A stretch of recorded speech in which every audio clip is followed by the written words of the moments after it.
खुदाई या रिसर्च के दौरान मिली पुरानी चीजों के बारे में स्टडी करके इतिहास के बारे में बहुत कुछ सीखने और समझने का मौका मिलता है, लेकिन हर बार ऐसा नहीं हो पाता, क्योंकि कई बार जब मिली पुरानी चीजों को समझने के लिए रिसर्च किया जाता है तो उससे जुड़े एग्जैक्ट जवाब मिलने की बजाय नए नए सवाल ही सामने आने लगते हैं। इसका नतीजा होता है कि फिर रहस्यों के अलावा कुछ भी हाथ नहीं लगता है। तो चलिए आपको इस वीडियो में 10 ऐसी ही चीजों के बारे में बताते हैं जिसमें कई रहस्य छिपे हुए हैं। Number 10, mummy of a monk. ऐसा माना जाता है कि लाशों को मम्मी के रूप में सुरक्षित रखने की तकनीक सिर्फ मिस्र में ही अपनाई जाती थी, लेकिन 1975 में हिमाचल प्रदेश में एक ऐसी मम्मी मिली जिसने वैज्ञानिकों के सामने हजारों सवाल खड़े कर दिए। दरअसल 1975 में हिमाचल प्रदेश में एक विनाशकारी भूकंप आया था। इसी भूकंप की वजह से पहाड़ों में आई दरार की वजह से वैज्ञानिकों को एक कब्र का पता चला। जब उस कब्र का निरीक्षण किया गया तो वहां एक मम्मी मिला जो कि बैठे हुए अवस्था में था। भारत में वो भी बैठे हुए हालात में मम्मी का मिलना आर्कियोलॉजिस्ट के लिए काफी हैरानी भरा था। रिसर्च से पता चला कि ये कब्र लगभग 500 साल पुरानी है। इसमें मिली मम्मी एक मॉन्क की थी। इसमें जो सबसे ज्यादा हैरान करने वाली बात पता चली वो ये कि ये एक श्राप से बचाने के लिए इस धार्मिक गुरु ने खुद को ही मम्मीफाइड किया था। आखिर उसने खुद को इसके लिए कैसे तैयार किया होगा, इसका जवाब आज तक नहीं मिल पाया है। Number 9, stone in Ethiopia. Ethiopia के एक सुदूर इलाके में 1843 में एक बड़ा सा पत्थर मिला था जिस पर एक शेर की आकृति उकेरी गई थी। यूं तो यह पत्थर देखने में काफी सामान्य है, लेकिन इस पर उकेरी गई शेर की आकृति के साथ साथ कुछ अन्य आकृतियां इसे काफी रहस्यमय बनाती हैं। इस पत्थर पर शेर के साथ साथ क्रिश्चियन धर्म का प्रतीक चिन्ह भी उकेरा गया है।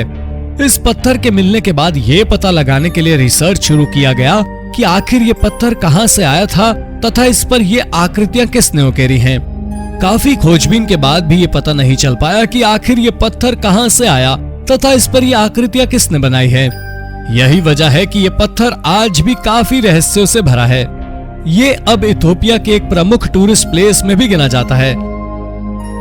नंबर 8, हायरोग्लिफ। हायरोग्लिफ एक राइटिंग सिस्टम है जिसका उपयोग आज से हजारों साल पहले मिस्र में किया जाता था।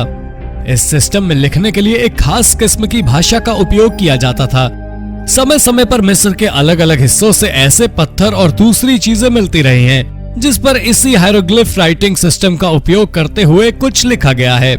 लाख कोशिशों के बावजूद आज तक वैज्ञानिक इस सिस्टम में उपयोग किए गए लैंग्वेज को नहीं समझ पाए हैं।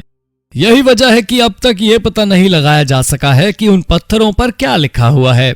हाँ, रिसर्च के बाद वैज्ञानिकों ने इतना जरूर पता लगाया कि जो पत्थर मिले थे वो लगभग 4100 साल पुराने हो सकते हैं। Number 7, the Kapelikaya rock tomb. दुनिया के सबसे पुराने देशों में से एक होने की वजह से तुर्की में भी एक से बढ़कर एक ऐतिहासिक और रहस्यमय चीजें देखने को मिलती रहती हैं। तुर्की के कोरम शहर के करीब की पहाड़ियों में मौजूद कैपेलिकाया रॉक टूम्ब किसी रहस्य से कम नहीं है। ये एक पहाड़ की ऊंचाई पर मौजूद एक कब्र है। इसमें रहस्य ये है कि ये कब्र किसकी है और इसे हजारों साल पहले इतनी ऊंचाई पर किसने और कैसे बनाया, इन सब के जवाब किसी के पास नहीं है। कुछ रिसर्च से इतना पता चल पाया है कि ये कब्र हेलेनिस्टिक पीरियड के हो सकते हैं। इस टूम्ब का बाहरी दरवाजा पत्थर को काटकर जिस सफाई से बनाया गया है वो हर किसी को हैरान करता है। Number 6, ancient Roman puzzle locks. आज के आधुनिक बैग्स और पर्स में सुरक्षा की दृष्टि से पासवर्ड इनेबल्ड लॉक दिया होता है, लेकिन पासवर्ड वाला कंसेप्ट हजारों साल पुराना है।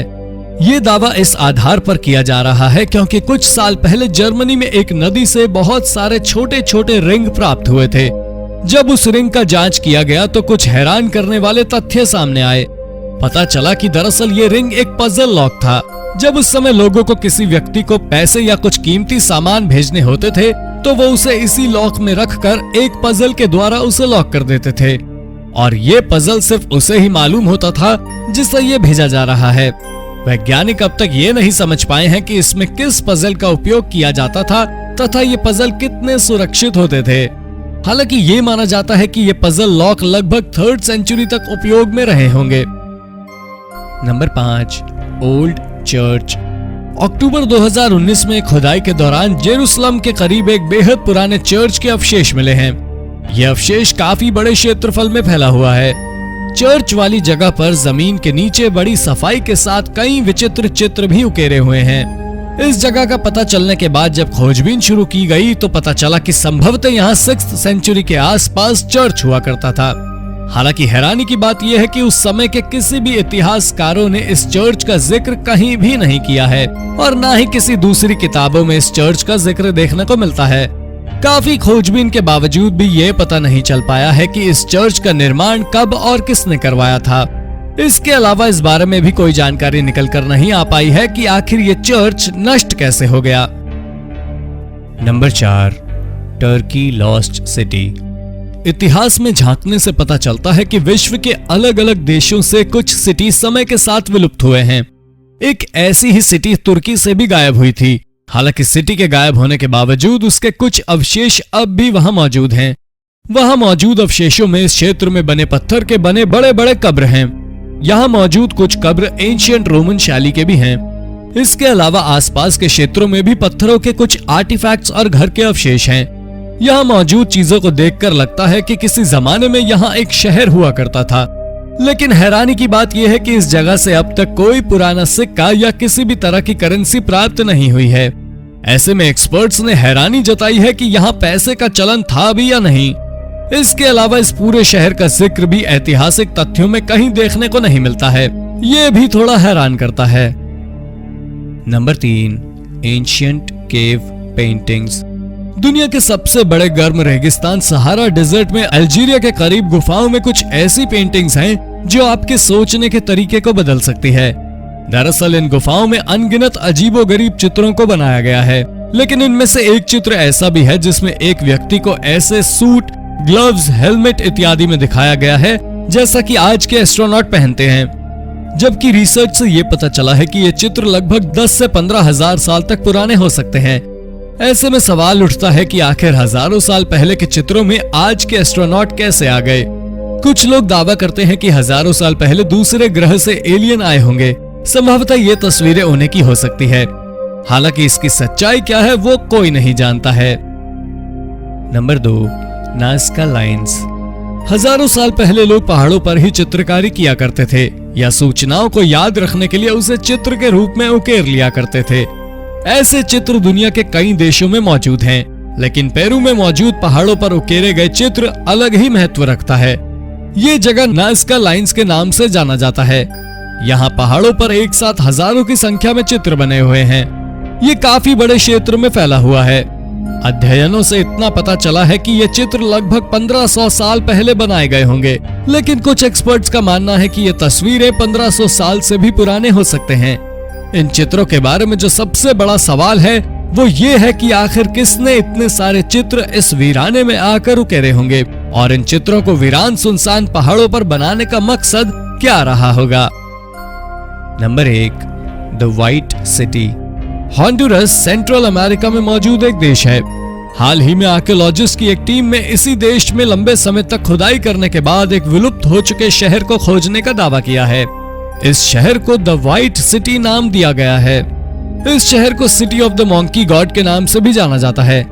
2016 तक इस शहर का नामो निशान नहीं था। फिर इस क्षेत्र में कुछ अजीबोगरीब चीजें मिलने के बाद और रिसर्च के बाद खुदाई का काम शुरू किया गया। यहाँ कई हैरान करने वाली चीजें मिली। खुदाई के दौरान ही यहाँ बड़े बड़े पत्थर भी मिले जिन पर जैगुआर के चित्र के साथ साथ इंसानों के चित्र भी उकेरे हुए थे। इसके अलावा भी कई चित्र यहाँ मिले पत्थरों पर मिले। खोजबीन के बाद ये शहर तो मिल गया, लेकिन यहाँ से किसी भी तरह के मानव अवशेष नहीं मिले।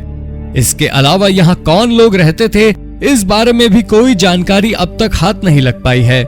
तो दोस्तों ये थी आज की वीडियो। उम्मीद है वीडियो में आपको कई रोचक जानकारियां मिली होंगी। वीडियो के बारे में अपनी राय कमेंट बॉक्स में जरूर दें। वीडियो पसंद आई हो तो इसे लाइक और शेयर भी जरूर करें। अगर आपने अब तक इस चैनल को सब्सक्राइब नहीं किया है तो सब्सक्राइब करते हुए बेल आइकन जरूर दबा लें ताकि आप तक ऐसी ही रोचक वीडियो लगातार आती रहे। धन्यवाद।